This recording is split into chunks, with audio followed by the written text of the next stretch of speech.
O, eto. Sa pangatlo ho nating topic, medyo mahaba to. Pangatlo, pang-apat, pang-lima, mga bossing. Meron tayong ipe-play na video, no? Pero, dating gawi ho, mga kababayan, ganito lang po, ayan, o, kagaya niyan. Ng Board of Administration ng Kingdom of... Hindi natin ipe-play ng maigi to, o hindi natin ipe-play kasama yung video. Ano ba tong mga ito? 1, 2, 3, 4, 5, 6, 7, 8, 9, 10. Ano ginagawa nyo? Ano yan? KOJC! Press Conference! Aba, grabe ha? Meron pa kayong press conference? O anyway, mga bossing, hindi ko na ho pagtatagalin, mga kababayan. Ang akin hong gagawin, ganito ho. No? Ang akin hong gagawin, mga kababayan, ipe-play ko na po ito, tapos saka tayo magre-reaction kada bitaw ng kanilang mga salita. Dito ho, mga bossing, no? Dito ho, grabe, mukhang gusto nang mag-rebel din itong mga ito. Baka mukhang gusto nang mag-rebel din itong mga ito, mga kababayan. Play na ho natin. Okay? In 3, 2, 1, banat! Jesus Christ is Sister Day de Lesada to add your statement po. Sino yan? Magandang gabi po sa lahat, no? At sa lahat ng... Eto. Ano po ang pangalan niyo, madam? Magpakilala po kayo. Lalagyan po ba namin kayo ng ka? Yung kagaya ng ka, Eric. Kasi, pinanood ko na ito. No? Pinanood ko na ito. At, parang mga gustong mamundok na din ho, mga kababayan. May baril man o wala, may beng-beng man o wala, hindi kami natatakot sa inyo. Naku po, matinding pagbabanta at matinding, katapangan yan. Biruin mo. Ang gagawin lang ng kapulisan natin, i-serve yung warrant of arrest diyan sa pastor ninyo. Kayo lang naman na naniniwalang pastor yan I-serve lang yung warrant of arrest. Pero bakit nyo sinasali yung sarili ninyo? Hindi naman kayo kasali. Tuloy ko na to, ha? Mga nakikinig. Bilang isa po sa mga administrators. Anong pangalan mo nga? Anong pangalan mo? Sige, banat. Dito sa compound ng Kingdom of Jesus Christ. I would like to add also my observation and my opinion, no? At i-air out din itong side. Ito, pinakita yung pangalan. Ano ang pangalan mo? Ano yan? Nelda? Nelida? Lakihan nga natin. Nelida o Lizada. Canelida na lang. Banat Canelida. Yan ba? Hindi ko makita maigi, mga bossing. Malabo Banat. Magsasalita po sa ating harapan, mga kababayan, si Canelida. Matapang si Canelida. Namin dito sa Kingdom. Kayong mga nasa authority, umikot man kayo sa buong Pilipinas, wala kayong makikitang pinaka-peaceful ng community kundi ang Kingdom of Jesus Christ. Hindi ako naniniwala dyan. Hindi ako naniniwala dyan. Siguro para sa inyo, ha? Pagpasensyahan nyo na kung sasabihin nyo to. Paano magiging peaceful ang community ng Kingdom of Jesus Christ na sinasabi ninyo? Doon pa lang po sa nakita nung pagpunta ng mga kapulisan dyan, alas 4 ng madaling araw, yung mga taga-dasal ninyo, ewan ko kung totoong nagdadasal kayo, may dalang gulok, may dalang mga itak, may mga dalang mga matutulis na bagay, merong mga improvised na beng-beng. Tapos sasabihin nyo sa akin, kayo ang pinaka-peaceful na community. Merong ganon sa loob ninyo? Ano yan? Parang daig nyo pa yung sigi-sigi at okso sa oblo Di ba? Meron kayong mga improvised na mga beng-beng pa ha? At the same time, hindi kayo ang topic dito. Bakit nyo pinipilit isali yung inyong sarili? Ang type lang na damputin o kuhanin, ang inyong pastor, si Kibuloy. Huwag kayong makisali. Ganun kasimple lang yan. Sinusunod ng pamahalaan ang batas, ibigay ninyo si Kibuloy. Walang usapan. Di ba? Be peaceful kami. Itong compound na to, This is our inheritance na binigay sa amin ng amang makapangyarihan. Inalagaan namin ito. Lahat ng nakikita. Wait, sinong amang makapangyarihan? Si Kibuloy. Oh. Si Kibuloy, yung tinutukoy mo. Inyo dito, bunga ito ng pag-iisip ng isang taong malinis ang puso at kaluluwa. Kasi hindi pwede. Yun nga eh. Yun yung sinasabi namin. Di ba? Total, sa inyo, paniwala kayo na si Kibuloy ay malinis ang puso at isipan. May reklamo sa kanya, sagutin niya lang yun. Oh, linisin niya yung sarili niya. Bakit ayaw niya linisin? Bakit ayaw niya humarap? Bakit ayaw niya ipagtanggol ang kanyang sarili? Oh, baka may tinatago. Di ba? Maganda ang isang taong liko ang utak. Yan ay ang aming mahal na pastor. Itinuro sa amin ang kaayusan, itinuro sa amin ang kalinisan, itinuro sa amin ang kapayapaan, itinuro sa amin ang pag-ibig sa kapwa, lalo na sa inyong mga military men in uniform. Kahit na nagturo si Kibuloy ng magagandang asal sa inyo, hindi ibig sabihin nun, wala siyang ginawang mga mali. Hindi ibig sabihin nun, nagsisinungaling na yung nagrereklamo sa kanya. Alam niyo po, ang korte natin sa Pilipinas, mga kababayan, bago mo maipanik ang mga kasong ganyan, pinag-aaralan po nilang maigi yan. Bakit? Dagdag trabaho po sa kanila yan. Ano? Tatambak, madadagdagan na naman ang tambak na kaso sa Pilipinas.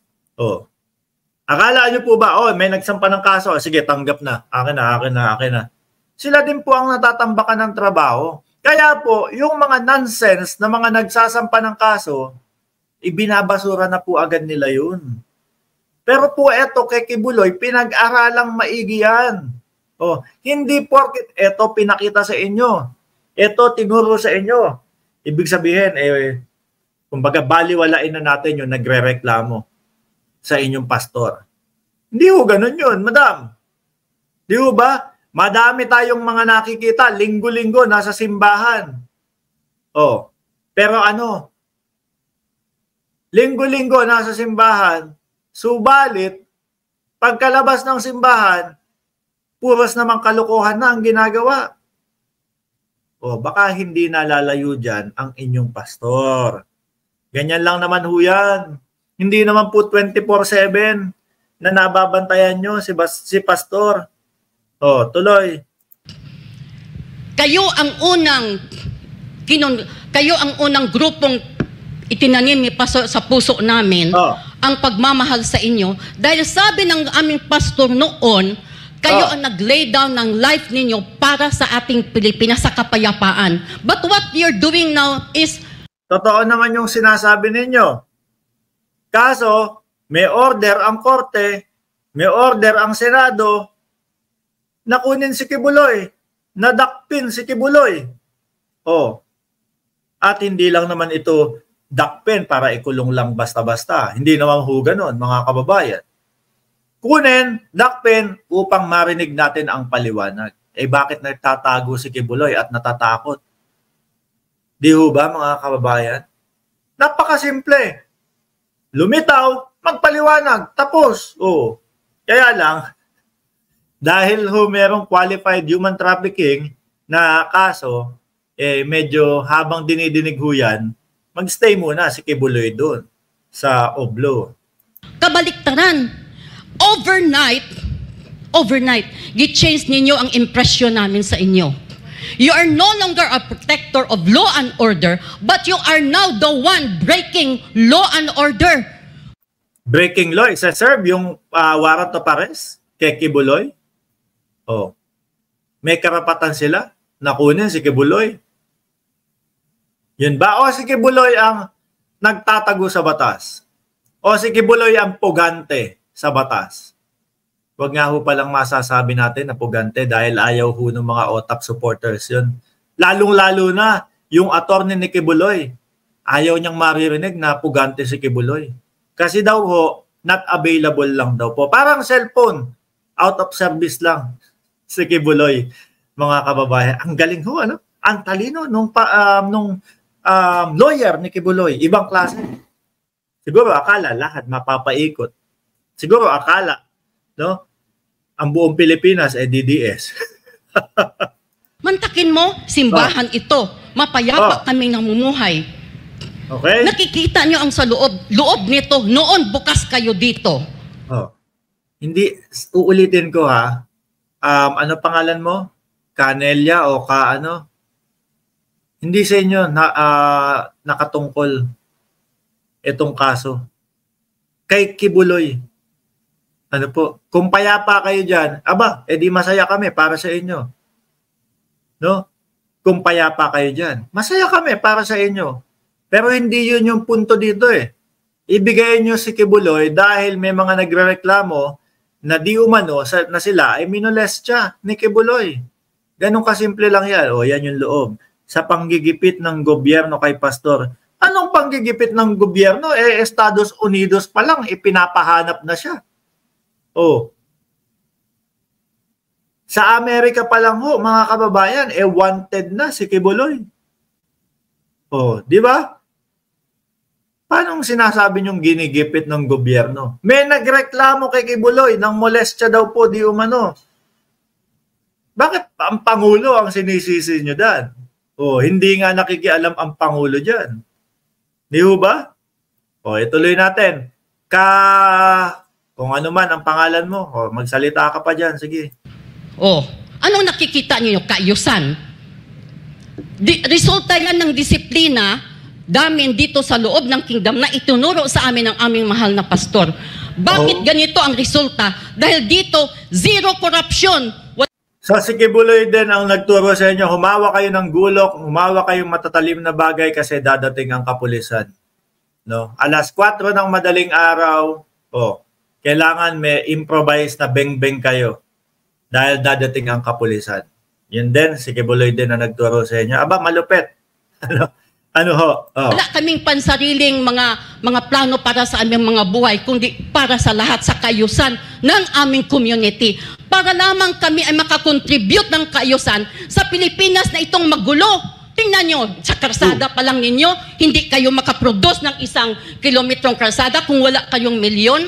Dito makaproduce kami ng kalsadang maayos at komunidad na maayos. Kunti lang ang budget. Yun lang masasabi ko. Saan galing? Sa pagtinda ng OTAP. Sa pagtinda ng OTAP. Saan ang law and order? Nasaan yung sound mind ninyo? Nasaan ang sense of righteous judgment ninyo? Wala. Mga general kayo. Ang babright ninyo. Ay, saglit lang. Hindi kayo... So yung mga general, ine-expect niya na magpapatayo ng magpapagawa ng kalsada, etc., etc. Yung ba yun? Baka more on yun, madam, doon sa mga infrastructures. Mga general. Nagpapatupad dyan ng tawag dito, kaayusan po. Depensa natin sa Pilipinas. Hindi doon sa pagsasaayos ng mga kalsada. Yung marunong tumingin ng tama at hindi tama. At tapos pupunta kayo, tanungin namin kayo dyan. Ha? Diyan sa KOJC, ilang kayo dyan? 1, 2, 3, 10. 10 kayo dyan. No? Sa tingin nyo po ba tama yung ginagawa ninyo na itago yung pugante na si Kibuloy? Tama po ba yun? Natakasan ni Kibuloy yung batas? Maliho ata. Di ba?